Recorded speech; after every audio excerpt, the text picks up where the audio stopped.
With the 2016 elections within our sights, a key issue that many candidates are building their platforms around is the issue of immigration into the country. In this documentary, we will examine the issue of undocumented immigration within the state of Texas. In 2014, the only state that had more immigrants than Texas was California. This poses as an issue as it adds costs to the economy, raises levels of crime, and takes away Texans' jobs. The biggest problem with immigration isn't the immigrants coming into the country legally, but rather the undocumented immigrants that are coming in and not contributing to the Texas economy. In 2009, Texas Monthly reported that nearly $1 billion tax dollars were in the hole due to undocumented immigrants. Nearly 1/10 of the Texan population are undocumented immigrants. 1/10. If you were to take all the undocumented immigrants in Texas and make a city out of them, it would be the second biggest city in Texas, behind Houston and in front of San Antonio. There are more undocumented immigrants in Texas than there are people in San Antonio. We cannot blame these people for wanting to live in Texas, though. They often come from very poor living situations in places such as Mexico, El Salvador, Honduras, and so on. Due to the fact that these people aren't legal citizens, it allows business owners to hire these people for very low wages, often below minimum wage. As a result, jobs that would normally be for hardworking Texans are being given to illegal immigrants. Another issue that is brought about as a result of illegal immigration is a rise in crime. In an unreleased internal report done by the Texas Department of Public Safety, it reveals that undocumented immigrants have been involved in thousands of crimes throughout Texas, including 3,000 homicides. This has been a very key issue that weighs heavy on Texan hearts. An option that has been explored to control the problem of illegal immigration into Texas is increased funding for Border Patrol. With increased Border Patrol, they'll be able to limit the amount of people coming into Texas, but won't be able to eliminate the people that are already here. Later in this documentary, we'll talk to Dionisio Diaz, head of Border Patrol for the Kingsville area, to dive deeper into the issue. One of the ways that Texas could spend the funding is through the construction of a wall. A wall would make it harder for these undocumented immigrants to come over. Another way to control immigration so that it doesn't affect our economy is to make work visas more accessible to eliminate people working for below minimum wage.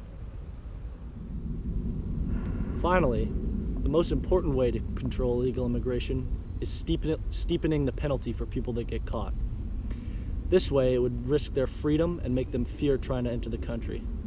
Now we're going to talk to Dionisio Diaz, head of Border Patrol for the Kingsville area in Texas, about what we could do to control this issue. So this is only going to take a couple minutes. We only have to ask a couple questions. Okay. So first off, what's your role with the whole border situation? Border Patrol. My role is my position. Yes, sir. Yeah, I'm a Border Patrol agent with the Border Patrol. Okay, cool. So first off, we're just doing a documentary on how illegal immigration kind of affects Texas, the economy and stuff like that. And we're looking at ways how we could fix it and stuff like that. So we were just wondering how you think building a wall from coast to coast would affect immigration into the country. A wall from coast to coast. Yeah. Well, they're actually trying that now in some areas, but the illegals, they're very ingenious. Yeah. So every time we put something up, they figure a way around it or a way over it. Okay. They have actually a wall right now. I believe it's from Brownsville all the way through McAllen. Okay. And they still find their ways over it. Oh, that's crazy. Another thing. This is just another thing that we brainstormed. But if we were to steepen the penalty for people that were caught illegally entering the country, how do you think that would influence that people trying to come in?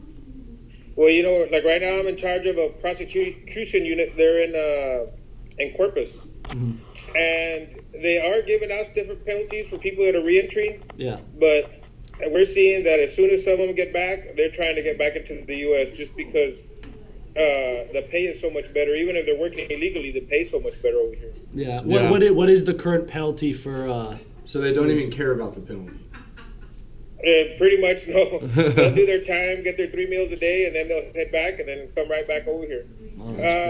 Well, depending on if it's a first time re-entry, might get time served or 6 months. Yeah. And second or third time, they'll wind up getting 18 to 20 months. Up to some of the criminals are getting up to 48 months. And this is in American prisons, or is this? Yes. Okay, that's interesting. Yeah, I mean that's pretty much all we got here. We got maybe one more. What about how do you think increasing the accessibility to work visas, helping eliminate workers that work for less than minimum wage? Do you think that would help? That might help, but you're still going to have the guys that are trying to enter illegally, because you have people now that are doing their part and entering legally, waiting their time with the visas that are available right now. Yeah. And they're waiting their time, but there's still people entering illegally anyway. So, I mean, unless it was an unlimited amount, then maybe that might help out. But as long as there's a limit to how many we can give out, there's still going to be people trying to enter illegally. Okay, cool. And the way I see it. All right. Well, perfect. Thank you very much for your time. Thank you, Mr. Diaz. Thank you. No problem. You guys have a good one. All right, you too. Glad I could help. Yes, sir. Sir. Hopefully you guys get an A. Later.